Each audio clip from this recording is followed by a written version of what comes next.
What's going on, guys? It's Hazard here. Today I'm going to be showing you guys some of the basics of oil painting.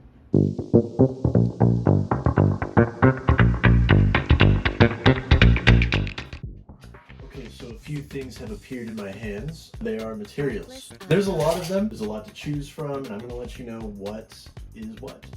So this is my palette. It's a plexiglass sheet. There are there's wood palettes. You can use glass as well. I prefer the plexiglass ones because they're just easier to clean. You guys can probably tell on the video, but I've had this in my closet for a minute after I finished my painting. It is dry. Here I have some cheap alternatives to a palette. You could definitely use a paper plate, and you could definitely pop the glass out of that photoshopped picture of you and your friend's mom. Next up is paintbrushes. So there are tons to choose from. You've got watercolor, acrylic, oil. I don't know what other types there are, but what you're typically gonna go for is ones that say they work for oil painting. I'm gonna be honest, you don't really notice the difference unless you're really pretentious. Any cheap Walmart brush kit that you get will work just fine. And these are the brushes I recommend, not brands, but shapes. So a chisel tip and a smaller one, a rounded one, a little pointed one, and a fine tip one that I've ruined. These 5 should get you just about any painting you want done as a beginner. One of those things that I feel like a lot of artists don't really mention or go over is paint. There are lots to choose from.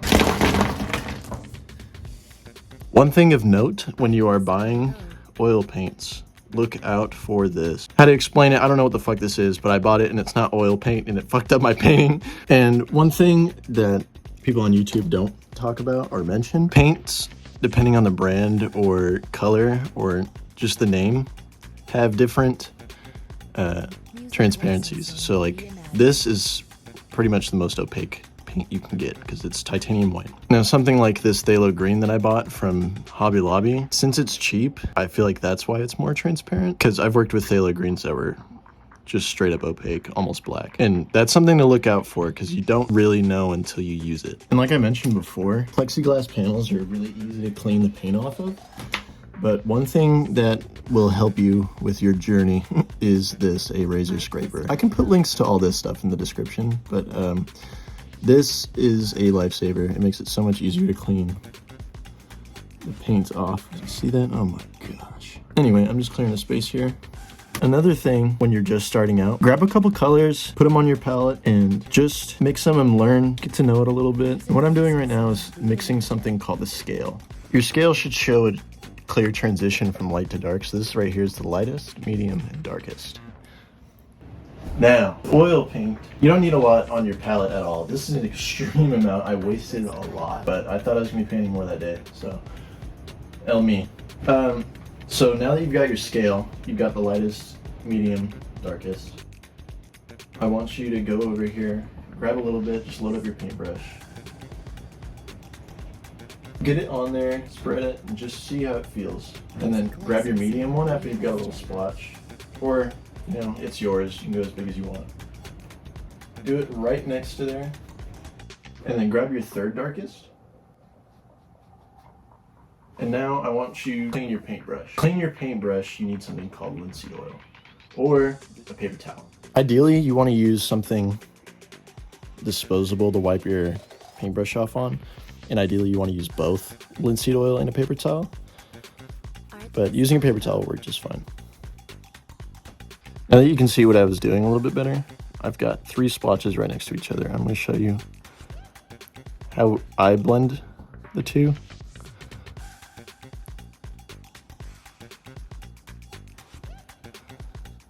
And just get a nice, even transition between the 3 tones. And keep doing that with different colors if you like, until you think you have a firm grasp on how the paint works. We have stuff called linseed oil. It's very cool.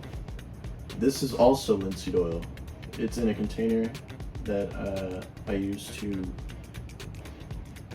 you know, it looks like this because I refuse to clean it, and I have done several paintings with this oil alone. You know, shame me if you want. The paintings look good. Again, this is linseed in its purest form. This serves another purpose as well, but I'm going to save that for a later video because I want to do all the technical stuff in depth, you know what I'm saying? If you're looking to get started oil painting, go ahead and pick this up along with all your other supplies that I mentioned in this video. It's going to be important. This is an easel. I prefer the large wooden ones that I'm about to flash up on the screen. If you are broke like me, this was $100 at Hobby Lobby and it is collapsible, and I live in a tiny apartment, so that's great. If you can afford and if you have the space for the wooden one, I greatly recommend that one. You'll have a better one than me, fuck you. So yeah.